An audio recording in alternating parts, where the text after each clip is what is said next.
skyline back towards the viewer. And so typically we would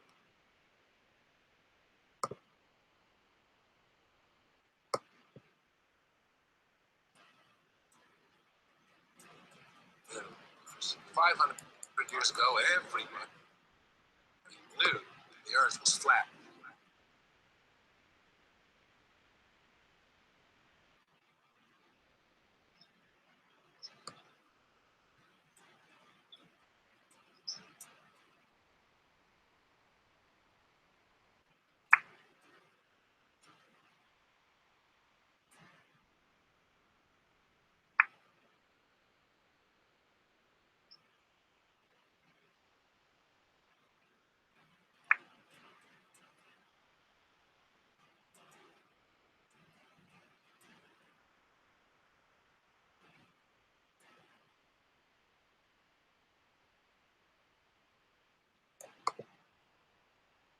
$1,500 years ago, everybody knew the Earth was the center of the universe. 500 years ago, everybody knew the Earth was flat.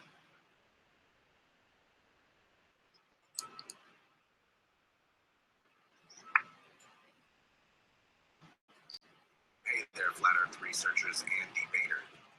This is ODD, and this is a follow-up to my video entitled True Worlds, which is a 30-minute rundown of the Flat Earth phenomenon. The response to that video is incredible. I can't even keep up with the comments. Every other second I hear, "Dude, look at the moon. That proves we're on a sphere." "My dad is an airline pilot. This theory is garbage." You know what I mean? Some arguments don't even make sense. It's like, "I ate a chicken pot pie last night for dinner. How does that work on the flat Earth?" I can relate when people are wondering how the sun works and what's the benefit of hiding this from us. But to say that Earth must be a sphere because other things look like they might be spheres is foolish. There is Earth, what we are on, teeming with life and providing us with what we need to be able to sustain or destroy. Civilizations on a vast flat surface where large bodies of water are incapable of curving. Curvature and motion cannot be detected. And then there's other celestial bodies, life, and we really don't know what they are or what they look like up close. Science batters itself impotently against the barriers of the unknown. All we get is CGI from NASA and friends. The spherical Earth paradigm is coming to an end. Meant to happen, or are we really unveiling something that was to remain hidden? Full picture, or is this just the tip of the iceberg? Dedicated to this journey, and I'm honored to live in such an exciting time. Let's keep tearing NASA apart, including all the other space programs. It's one of the main keys in understanding the flat Earth. Once someone sees how much deception is interwoven throughout these agencies, it's easier to grasp this grand conspiracy and how it was achieved. We'll be going over that and much more in this video. I appreciate you tuning in. Let's get started. Where is the curvature? Where? Where's the curvature? Where? I still haven't been able to find any curvature since I put out my last video, and believe me, I've been looking. Ever since I came out as a flat earther, I've been examining things much more closely. It's as if I'm secretly hoping to find something that will lay this flat earth to rest, so I can get back to my normal life of exposing chemtrails and secret societies. It's just not happening. The more I look, the more I'm convinced, and the more I want to talk about it. There is no curve to be found or measured. And there's hints sprinkled all over the place, like this popular study, for instance. A study conducted by Department of Geography, Texas State University, and Department of Geography, Arizona State University, concludes that the state of Kansas is flatter than a pancake. On a scale where 1.0 means perfect flatness, the calculated flatness of the pancake is approximately 0.957. That's pretty flat, but Kansas is 0.9997 flat over its length of 400 miles. A distance that should render 20 miles of curvature from one side to the other on a sphere that's 25,000 miles in circumference.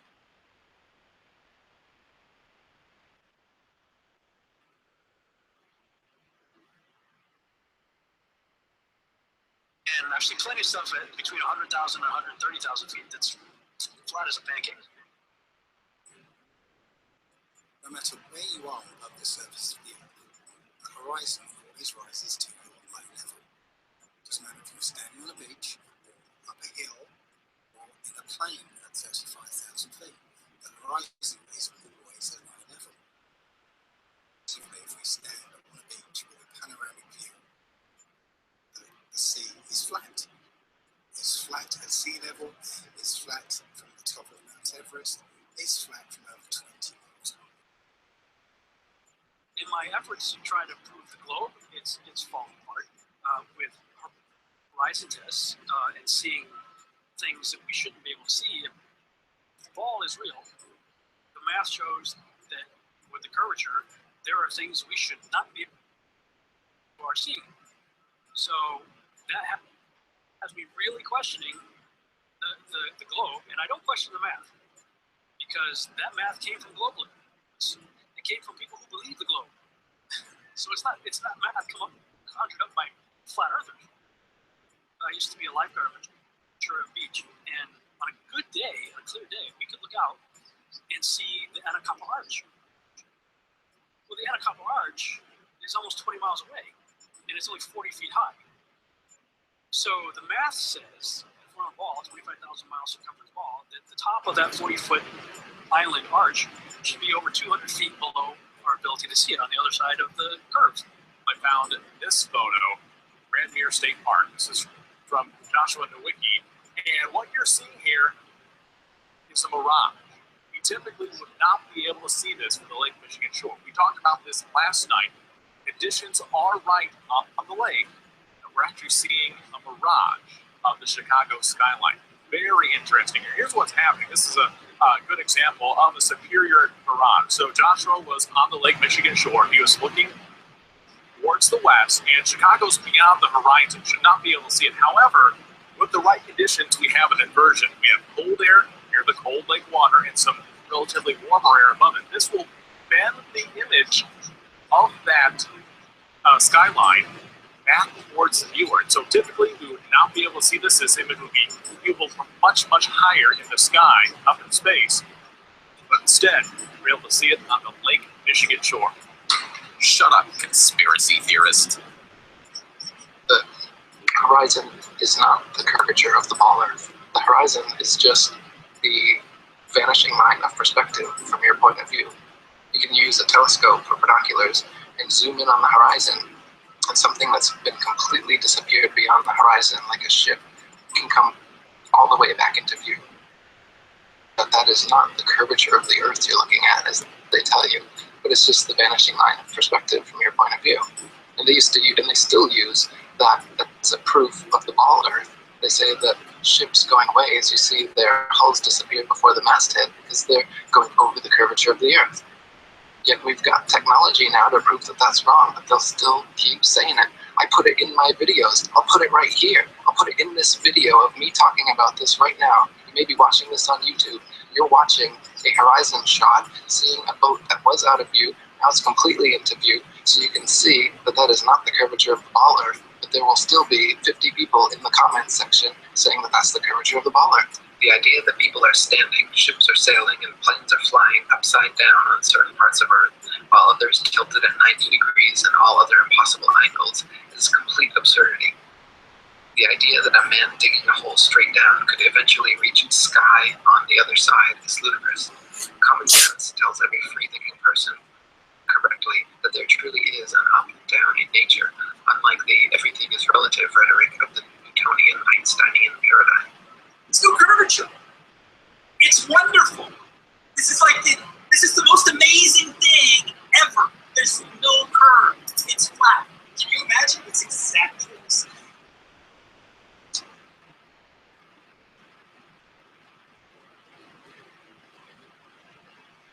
I cannot express this enough, but NASA is just not giving us the truth about what they know. This is crucial to understand. Forget about the flat Earth for a minute if you have to. Focus on NASA and research them for a few days or for a few weeks. If you can't tell that you're being deceived, then I'm afraid that there is no use for you in this cause anyway. Check out this NASA document describing a flat, motionless Earth. So I came across this paper. It's an official NASA document published in August 1988 called The Derivation and Definition of a Linear Aircraft Model. And it's jam-packed full of mathematic equations, formulas, and all sorts of other stuff that describe a linear aircraft model. Interesting was on page 35, it says this: concluding remarks. This report derives and defines a set of linearized system matrices for a rigid aircraft of constant mass flying in a stationary atmosphere over a flat, non-rotating Earth. I'll put a link to this in the description. The other thing I'd like to mention at this point is how easily we can be fooled by two-dimensional imagery. We've been trained and conditioned to suspend disbelief when we see certain two-dimensional imagery, such as photographs. A photograph is not reality, it's a photograph. And photographs can be altered and manipulated. Video is not reality. And here are some examples of that. The point is, you can't automatically trust any two-dimensional imagery or media that's presented to you by the establishment. When you try and search for a picture of Earth from space, you'll find surprisingly few of them. In fact, all of them, including this one, this is from NASA, it's called the Big Blue Marble. All of them are composites. NASA will freely admit to being composite images or CGI or Photoshop. It is Photoshop, but it has to be.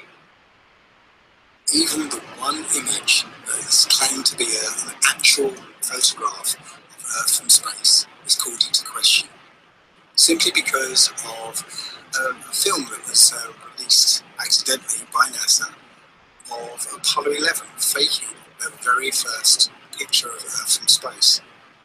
So let's have a look at that video. An old reel received by mistake.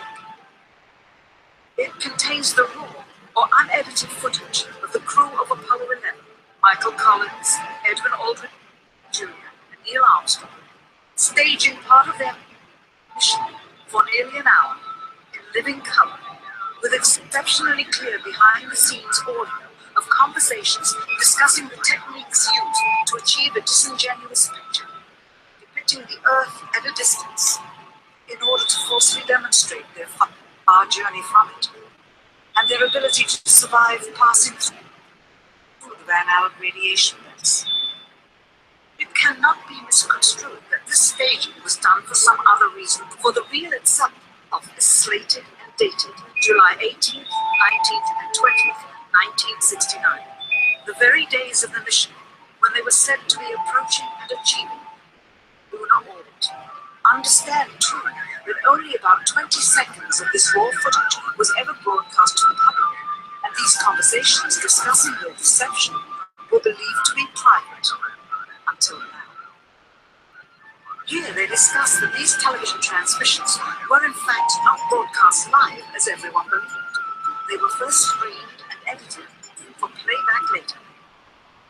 Roger, we just wanted a weekend when we get to playback, we can sort of correlate. Here they discuss the fact that they have turned out the lights and have blocked out sunlight from entering the spacecraft through the other windows, as to not cause any reflected light to fall onto the spacecraft's wall in the foreground. Okay, very good. Well, we shut out the sun going in some of the other ones on the spacecraft, so it's looking through a number one window, and there isn't any reflected light. The reason this was done is so that the truth of the matter will not be revealed. The best example of space shuttle fakery is the Challenger disaster. In 1986, the shuttle Challenger exploded about 74 seconds after takeoff, killing all 7 astronauts inside. Or did it? It turns out that 6 of the 7 are still alive and kicking today. Ellison Onizuka claims to be his identical twin brother, Claude. Yeah, I've got an identical twin brother, Claude, too. The Challenger pilot, Mickey Smith, hasn't even bothered changing his name. He's now Professor Michael J. Smith of University of Wisconsin. Now, Krista McAuliffe was a bit of a sneaky one. She was the Challenger payload specialist, quite famous for being a teacher. It turns out during her astronaut days she was using her middle name, Krista, and now she goes by her first name, Sharon. She's a Syracuse law professor. The Challenger commander, Francis Richard Scobie, is now Dick Scobie, which sounds like a rather unpleasant disease, CEO of Housing Trees Limited. Judith Resnick, the Challenger mission specialist, again hasn't bothered changing her name. She's a professor at Yale Law. And finally, Ronald McNair, another Challenger mission specialist, claims to be his identical twin brother, Carl McNair. What most people don't realise is that all the characters in the story are all actors in the same club. As George Carlin put it, It's a big club, and you ain't in it. Evidence that is coming from primarily NASA, the government, and the military. 3 organizations that have proven to be completely untrustworthy on numerous counts. If we were to put them on trial, they would all be guilty of being pathological liars. All you have to do is lie back on a moonless night and look around carefully. Yeah, occasionally you'll see something that looks kind of like a star, but it's moving. It's moving a little fast too, and that's actually a satellite. now I do accept that you can look up into the night sky and see what we're told are satellites. I've done it myself. I've seen bright lights moving across the sky, but I have no idea what those things are. In this video, you can see several large, bright objects. However, none of them appear on any satellite tracking applications. When you look up at a jet airliner flying at 35,000 feet, you can only see it as a small dot.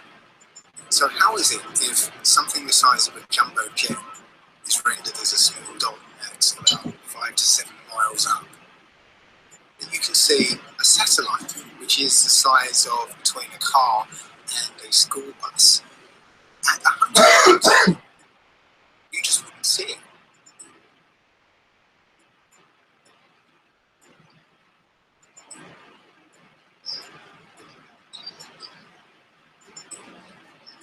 There may be things that are way beyond the human mind's ability to comprehend.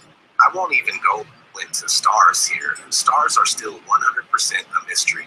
All we know is that they say that they are trillions of miles away. That's for you to believe or to not believe.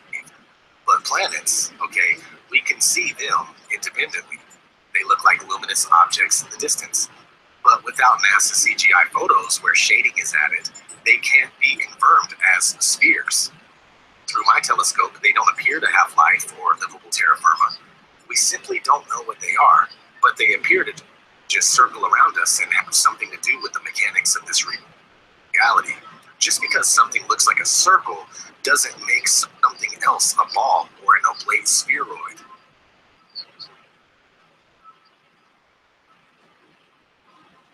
It is claimed the other planets are spheres, and so therefore Earth must also be a sphere.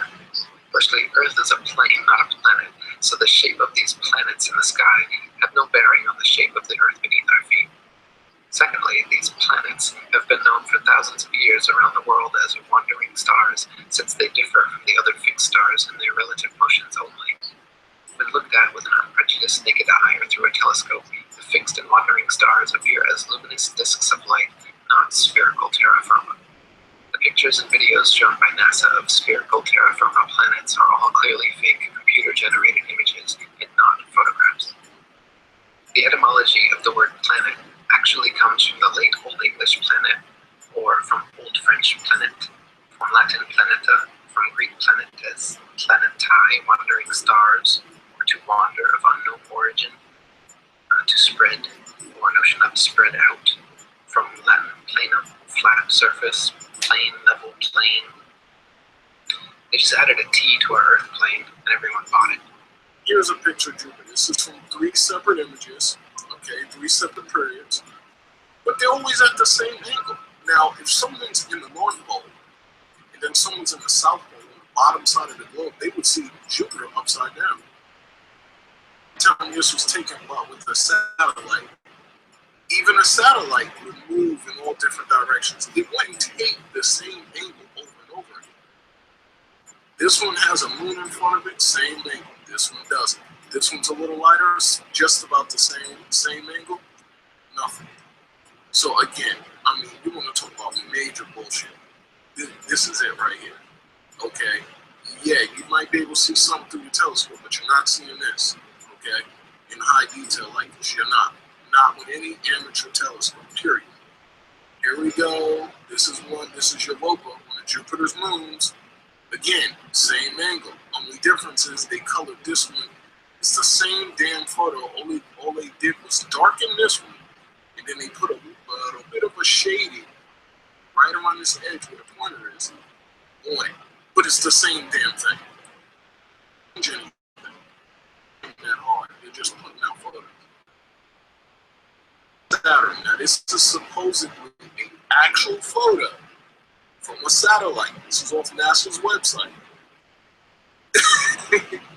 Sure, it looks pretty, but it's not real. And they're telling you it's real, and you believe it because your ego won't allow you to say, look, it's all fake. Your ego won't allow you to know the truth. Every picture we have from NASA of a planet is an artist rendering. They're not real pictures. If you take a strong telescope and look at a planet, it looks nothing like this. It looks like a self-illuminating light. It looks more like a star. They used to call planets wandering stars. Next, Saturn, I've looked at myself, and it really looks like a light bulb. It doesn't look like it's reflecting light. The rings are lit up. There's none of these colors on there. And these are just artist renderings. And if you believe that they're real, you're just sadly mistaken. Next, we recently had Pluto, pictures of Pluto. The one at the center bottom is the most recent one. And that was taken by a probe that was whizzing by Pluto. Pluto's spinning, there's barely any light out there, and it gets this perfect, brightly lit, crisp, clear image of Pluto and transmits it all the way back to Earth, you know, where we can barely get cell phone signals, you know, when you go out of town. Go to the next one, and if you look at it again, Disney style, they show us this ridiculous picture, and Pluto is actually on Pluto. They're literally laughing at us. In 240 BC, a Jesuit named Eratosthenes, he calculated the Earth's circumference. He did that by planting a stick in the ground at midday so that the sunlight being directly overhead would cast no shadow. Simultaneously, about 400 miles away, did the stick in the same way, and found that the sunlight cast a shadow. So by taking a shadow length and knowing the distance between the sticks, you could theoretically work out the circumference of the Earth. This method requires that the sun be a long, long way away, so that the light coming from the sun is parallel.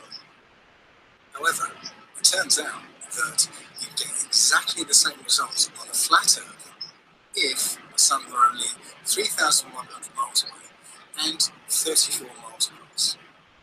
Amateur balloon footage taken above the clouds has provided stunning visual proof that the sun cannot be millions of miles away. In several shots, you can see a clear hot spot reflecting on the clouds directly below the sun's spotlight-like influence. If the sun were actually millions of miles away, such a small, localized hot spot could not occur. Another proof the sun is not millions of miles away is found by tracing the angle of sun rays back to their source above the clouds. There are thousands of pictures showing angles. The area of convergence is, of course, the sun. It is not millions of miles away, but rather relatively close to Earth, just above the cloud.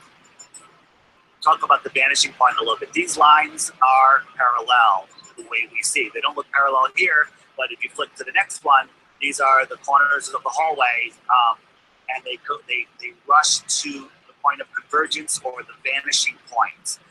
And that's how our eyes see. Everything rushes in from the side, from the top and the bottom, to our point of focus. And that's the vanishing point. The sky has no bumps on it. The sky is smooth, but the Earth has bumps on it. It has mountains, it has trees, it has cars, people, waves, anything that comes across the flat plane that even rises up a little bit will create a false horizon in front of that vanishing point. So if you look at the light on the ceiling and imagine that's the sun, the sun's not getting any closer to the floor, but it is going down. And if you had some bumps in the hallway or some people standing down the hallway, the sun would disappear, the light would disappear behind their heads from the bottom up, just like we observed on this plane.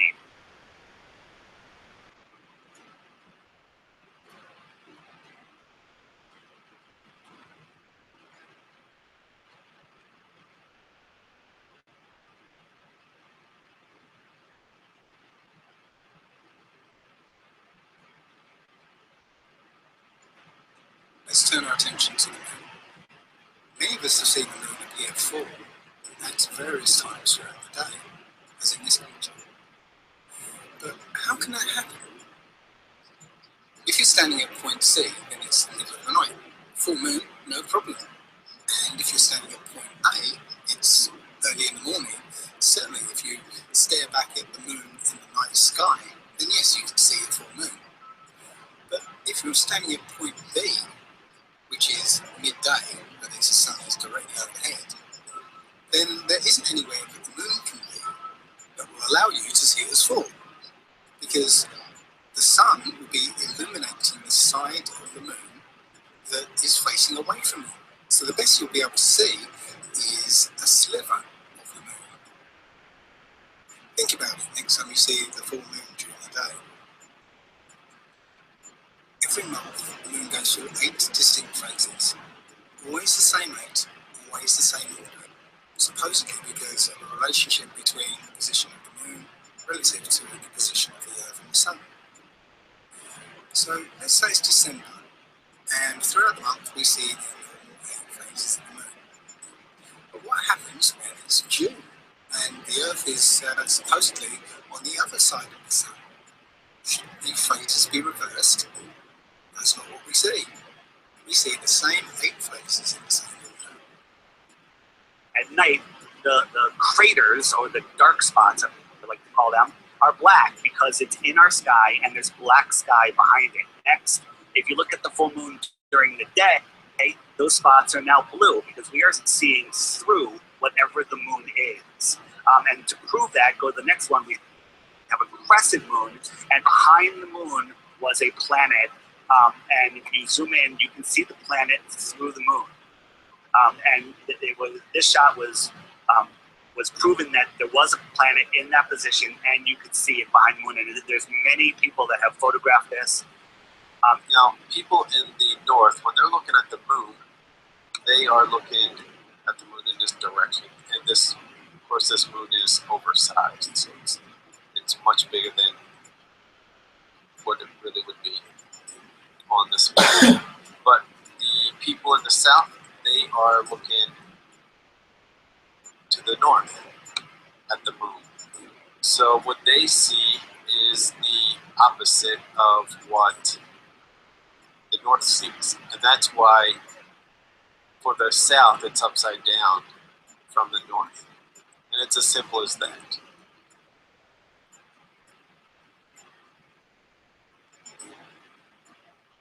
So I'll cut right to the chase. Powerful Jews are operating and manipulating this reality. As of right now, it doesn't take much research to figure this out. Just to clarify, not every Jewish person is in on the conspiracy, but in the grand scheme of things, wealthy Jewish families have the control. They own the Federal Reserve, they own the World Bank, they own Hollywood and the media, they own Freemasonry, and much, much more. Freemasonry is one of the oldest secret societies in the world and was born from Judaism and has nothing but Jewish terms and ideas. Freemasons are scattered across the world to serve as instruments for the elite agenda. Several of these Freemasons work for NASA. First put forward the heliocentric model was acknowledged as the first Mason. Copernicus was a Jesuit priest. Sir Isaac Newton was a Freemason. All the astronauts are Freemasons. So you can see how this lie could work if all these celebrated people are telling the same story. When the Nicholas Copernicus, Johannes Kepler, Galileo Galilei, and Isaac Newton, the four forefathers of the globalist heliocentric doctrine, all posed for Masonic portraits, highlighting various symbols and hand signs denoting their affiliation with the Brotherhood. Galileo poses on a Masonic checkerboard floor, Kepler with a hidden hand sign, and all four of them pose with a Masonic compass and globe while flashing the Masonic M hand sign. Sir Isaac Newton was even knighted by Queen Anne at Trinity's College Masonic Masters Lodge. An inordinate number of NASA astronauts, the current propagators of the globalist heliocentric doctrine, are or were admitted Freemasons as well. John Glenn, two-time U.S. Senator and one of NASA's first astronauts, is a known Mason. Buzz Aldrin Jr., the second man to lie about walking on the moon, is an admitted ring-wearing, hand-sign-flashing 33rd degree Mason from Montclair Lodge, number 144 in New Jersey. Edgar Mitchell, another supposed moonwalker aboard Apollo 14, is an Order of the Malay Mason at Artesta Lodge, number 29 in New Mexico. James Irwin of Apollo 15, last man to lie about walking on the moon, was a Tejon Lodge number 104 member in Colorado Springs. Don Eisel on Apollo 7 was a member of the Luther B. Turner Lodge number 732 in Ohio. Gordon Cooper aboard Mercury 9 and Gemini 5 was a Master Mason in Carbondale Lodge number 82 in Colorado. Virgil Grisham on Apollo 1 and 15, Mercury 5 and Gemini 3 was a Master Mason from Mitchell Lodge number 228 in Indiana. Walter Shearer Jr. on Apollo 7, Sigma 7, Gemini 6 and Mercury 8 was a 33rd degree Mason at Canaveral Lodge number 339 in Florida. Thomas Stafford on Apollo 10 and 18, Gemini 7 and 9 was a Mason at Western Star Lodge number 138 in Oklahoma. Paul Weitz on Skylab 2 and Challenger is from Lawrence Lodge number 708 in Pennsylvania. NASA astronauts Neil Armstrong, Alan Shepard, William Pogue, Vance Brand, and Anthony England all had fathers who were Freemasons too. The amount of astronauts known to be Freemasons or from Freemasonic families is astonishing. It is likely that more astronauts and people of key importance in NASA are affiliated with the Brotherhood as well, but not so open about their membership. For there to be this many Masons, members of the world's largest and oldest secret society, involved with the promotion and propagation of this globalist heliocentric doctrine from its outset to today, should raise some serious suspicion.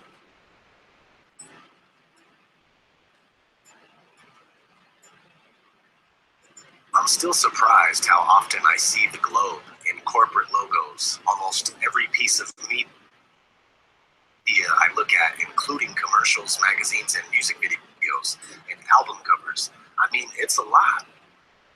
Of us describe a ball Earth as where we live because we don't know any better. When it's drilled into your head, and as fact, before you even get to the third grade, you end up with that core belief, a belief that's hard to part with. We all have a little bit of ego and we don't want to be wrong, but this flat Earth epiphany is rousing us from our sleep, and we're now noticing the massive amounts of programming. The world has been systematically brainwashed and indoctrinated for centuries into believing the greatest lie of all time, that the Earth is a spinning globe.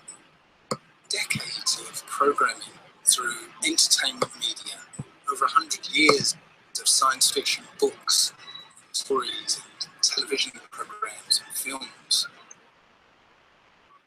I must admit to being a science fiction fan myself. I grew up watching Star Trek and Star Wars, Battlestar Galactica, watching films like 2001, 2010. I truly believe that our future lay in space. I saw an exciting future for mankind: moon bases, Mars bases, interstellar travel. But now I sincerely doubt there is something in space. It really is simple, believe it or not. Why were we all taught the globe from the time we could walk? Why are we all told it's the absolute, unquestionable fact of all facts? Why are we told the flat Earth is stupid, ancient, and primitive? Why Why are we shown globes in every logo, and why are they in every classroom? Well, that's simple. It's not possible to live on a globe. You can't live on a sphere. I get it. They taught us that we can and do. Very important to the truth, and that's called proof or evidence. Without it, the only way to teach it is by forcing it down our throats from the age of 3.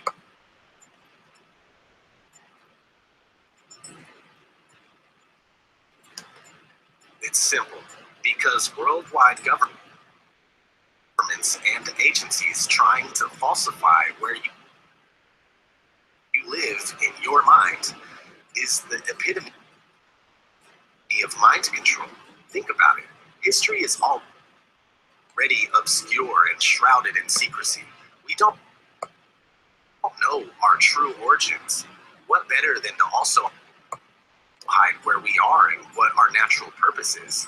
We are considered cattle, goyim, easily fooled and easily swayed by the mainstream media. Our society is engineered, and the ideas that we think are our own are actually pre-manufactured by entities such as the Tavistock Institute, and then it's seeded into our minds through movies, TV shows, and music. When one doesn't recognize this, they are essentially controlled in every way without even knowing it. I have knowledge of this, and I'm still controlled by time and money and other things. Trying to find out what they know and also what they don't want us to know is important. And one of the things that they are keeping from us is our home. This is the case. If this flat Earth is our universe, then it elevates man and this Earth to supreme importance, where every life, human or otherwise, is significant and sacred. We all realize that, then the world, the universe changes. Why don't they care? Well, it's not that they don't care.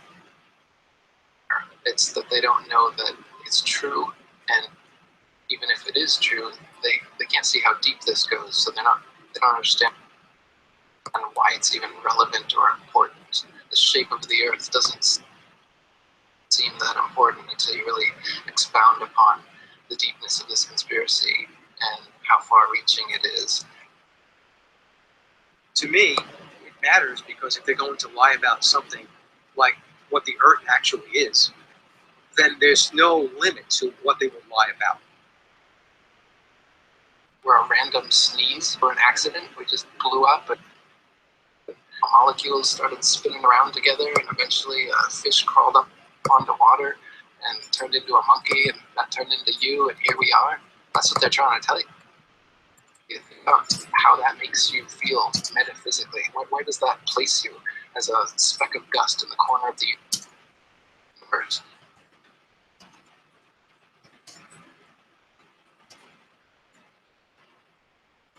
You can see the Earth is flat. You can feel the Earth is stationary.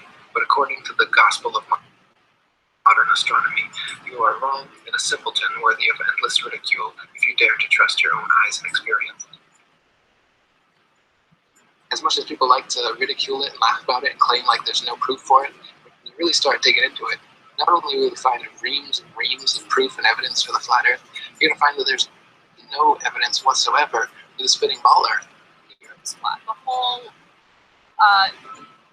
all the information about how the planet is a sphere is made up by NASA. It's a NASA conspiracy. They're just trying to find ways to get more funding, more money. But in reality, the Earth is flat, and the rim is completely closed off by this massive ice wall, kind of like in the Game of Thrones. Why do they believe this conspiracy? I don't understand what the point of it is. Do you see what I'm saying? I know. Like, they are and I think what it is that there is a certain group of people who have a psychological condition where they're paranoid about everything. And so this feeds into it. They're like, yes, I know it. It is known that the Earth is flat. So what's behind it? The Behind me, there is a wall of ice that goes up to space. Well, why would there be a wall of ice if you're in Dothraki and you're in Dothraki? I am near the Dothraki Sea. Oh, is that right? Okay. It's a great pleasure, and thank you for saving us from falling off the Pleasure is mine. Okay. Once you start seeing past this illusion and you accept that things aren't adding up, you also start to notice how this subject is handily and unnecessarily ridiculed. It's the single most taboo topic in this day and age, yet the evidence for the flat Earth and the lack thereof for the spherical Earth have a different story that desires to be heard, and some people are hearing it. We're waking up, and we don't care if you can't handle it. Others will handle it, and you'll be left with your pride and a flat Earth kernel in your brain driving you mad. This insanity, at least if you truly don't care, focus your attention someplace else. There's no need to feed all of your energy into something that you thoroughly don't believe. We would love to have you on board, but we don't need you. You stay firmly put while the rest of us try to unlock the doors to the real knowledge. Prepare for the onslaught of NASA brainwashed zombies that are going to come your way, thinking that they know everything about the spinning ball they're living on.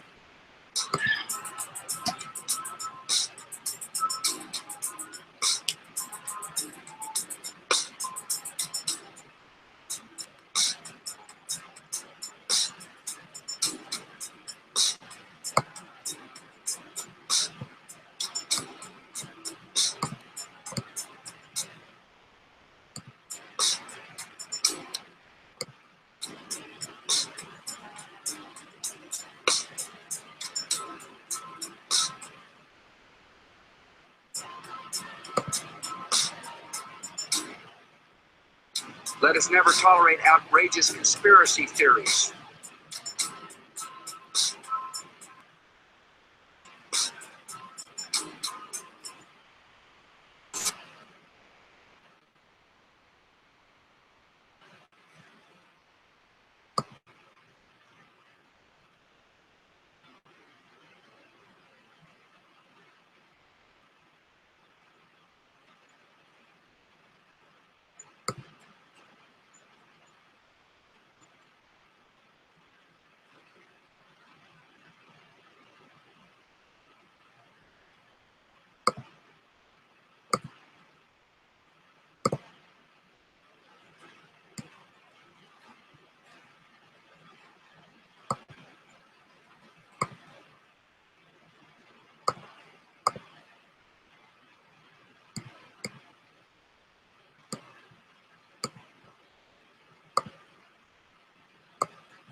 Finally, the iris is opened up, and you can see the real location of the camera and the very bright and near Earth out the window.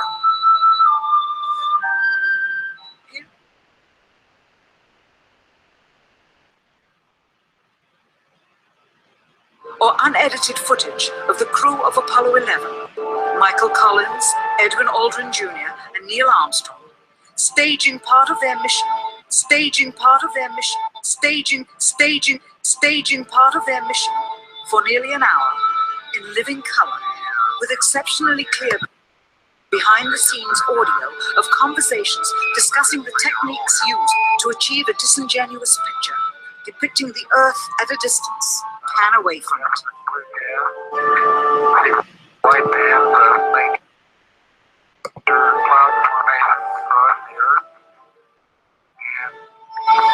This is a segment that they believed wasn't even being recorded, much less suitable for broadcast, for the lens was being zoomed out and the scene was being changed to that of an interior of the astronauts at work, and apparently the stop button popped back up on the recorder without notice.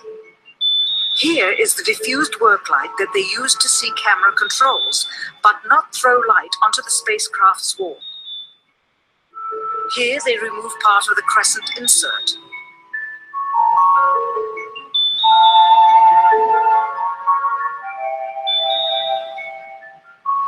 Finally, the iris is opened up, and you can see the real location of the camera and the very bright and near Earth out the window. Here is the slate for the 19th. And then I started taking these pictures out of my window. These are out of focus on my way home from San Diego. And this first picture I took, it didn't focus right, and I thought, well, wait a minute. This is the inside curve of the window in my 37,000-foot Spirit Airline flight. I thought, little thing on my iPhone to make the background in focus, and the foreground also went out of focus. And I thought, wait a second. If I just said, hey, look at this latest picture of Mars NASA just took, who wouldn't believe that? Almost everybody would say, oh, wow, look at that. Look at those. Looks like some kind of, they found water on Mars. Picture of the International Space Station, throw it over it, tinted a little red. So, I mean, if Apollo 11, the one that supposedly landed on the moon, is having to fake using the window of their capsule, fake the pictures that they did of the Earth, how can I believe any of the Apollo programs? Well, the simple answer is I can't. ETD looks great, over.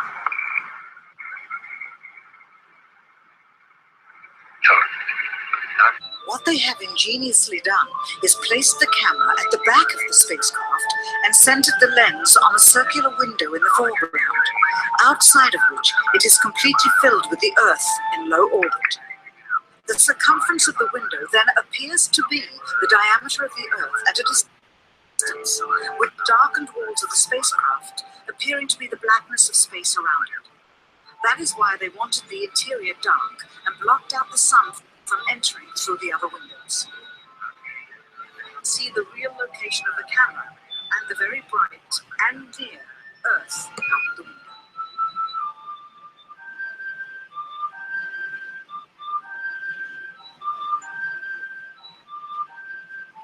Again, the illusion they are attempting to create is the Earth at a distance to demonstrate their far journey from it and their ability to survive passing through the Van Allen radiation belts. Understand, too, that only about 20 seconds of this raw footage was ever broadcast to the public, and these insert.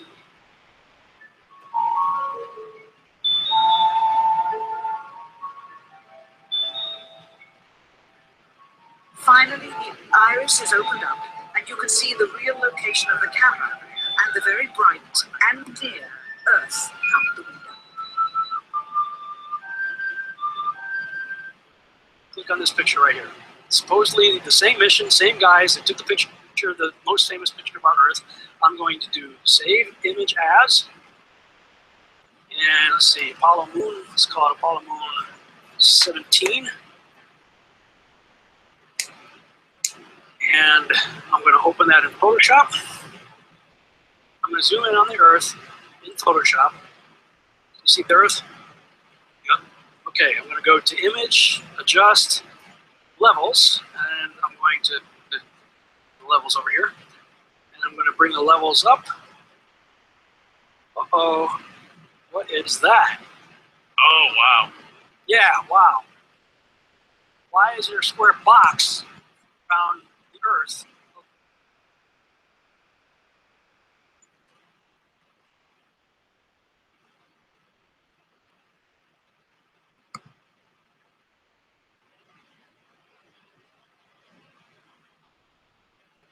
Same mission, same guys that took the picture of the most famous picture of our Earth.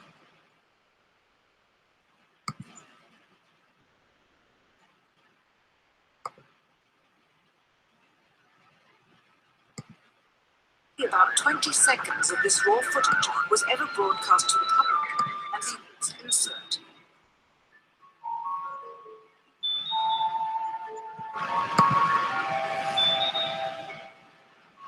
Finally, the iris is opened up, and you can see the real location of the camera and the very bright and near Earth out the window.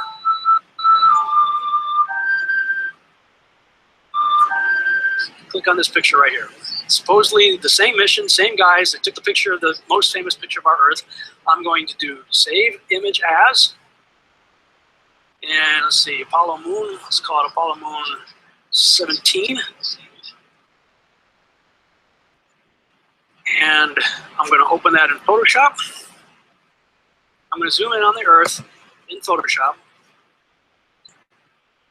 Yep. Okay, I'm going to go to Image, Adjust, Levels, and I'm going to the levels over here. And I'm going to bring the levels up. Uh-oh. What is that? Oh, wow. Yeah, wow. Why is there a square box around the Earth allegedly taken from the scientists on the moon in Apollo 17? People wonder why I don't trust NASA. That's why I don't trust NASA. I mean, they're always out there saying, you know, Rob, everybody's trying to show you stuff from space, and you keep rejecting it. This is why I reject it. These guys are liars, you know?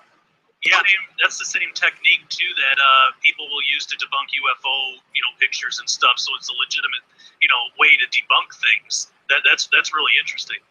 It is, man. I mean, anybody who has Photoshop can just go to the NASA website, download the photo, do exactly what I did, see for yourself. So that calls into question the most famous picture, because it's the same people. Here are other blue marbles, okay, allegedly done by NASA. If you don't believe me, here's the space.com website where I got the picture. Here's the nasa.gov website where I got this picture. Okay, they can't even get the scale right. Look how big the United States is in this one versus this one. Color's all off. I mean, so far all of these are crap. Here's that picture, that same video, okay, from Jet Propulsion Laboratory. Now this is allegedly from the space probe Galileo at 6:10 a.m. Pacific Standard Time on December 11th, 1990. First of all, you got a tiny probe 1.3 million miles away from the Earth, supposedly, that is keeping a perfectly steady shot of a spinning ball that's supposedly also moving at 67,000 miles around the sun in orbit. Yet it maintains a perfect synchronous shot of the Earth, but this is what really got me. Not a single cloud is changing in any way. This is a 25-hour time-lapse video. Supposedly 25 hours of the Earth rotating. Not a single cloud is changing, morphing, moving, dissipating, arriving, nothing. Wow. That's what I said. This is a load of crap. And you got a lot of the same cloud features too. You start noticing a lot of pictures, they're using a cloud map on various software to generate these things. Okay, I could stand outside today, put my camera in the sky for 25 hours, and you're going to see all kinds of cloud formation changes. 25 hours. Right? Sorry, I don't buy it.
pilot is flying around the curve of the Earth, then it should be dipping the nose down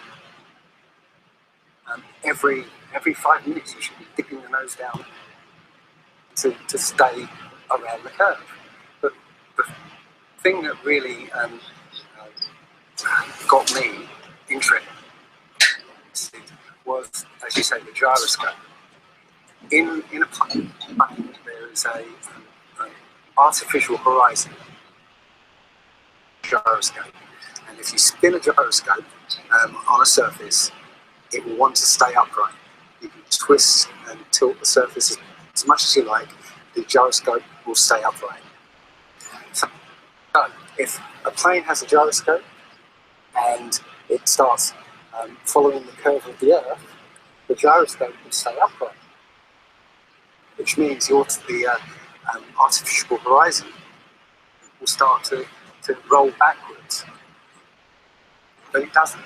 That's absolute proof that a plane flies over a flat surface rather than a curved one. Because I asked the pilot on my last flight, do you ever notice the artificial horizon rolling backwards? He said, no, but the artificial horizon has complex electronics in it to make sure it knows where it is on the Earth and it compensates. But I went to the manufacturer of the artificial horizon, and they confirmed to me that it's completely mechanical, nothing electronic in it whatsoever. So it's literally just a gyroscope that can freely move. So that right there is proof to me that planes fly up a plane. None of it makes sense. The problem is that we get taught as children, this ball Earth lie, and you might ask as a child, what about the people in Australia? They're standing on the bottom of the globe like they fall off. And no gravity. And you go, oh, okay. And you never question. But when you go back to it as an adult and start looking at it with a critical eye,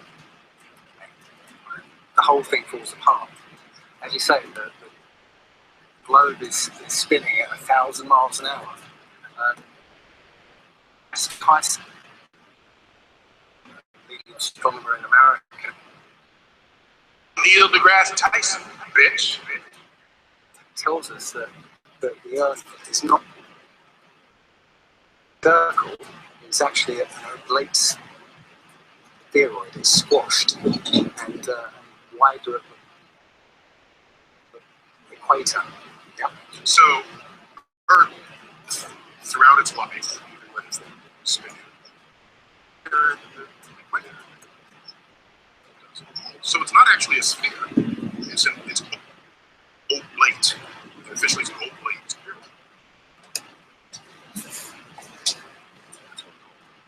But not only that, it's slightly wider below the equator. Little chubbier. Chubby's a good way. It's like pear-shaped. So my question to him would be, why is there land at the equator? Because water will move more readily than rock. So if the Earth is spinning, the water will be collected. If you spin a wet tennis ball, the water shoots off. Essentially, so it will be gathered around the equator. Why is there land at the equator? It doesn't make any sense.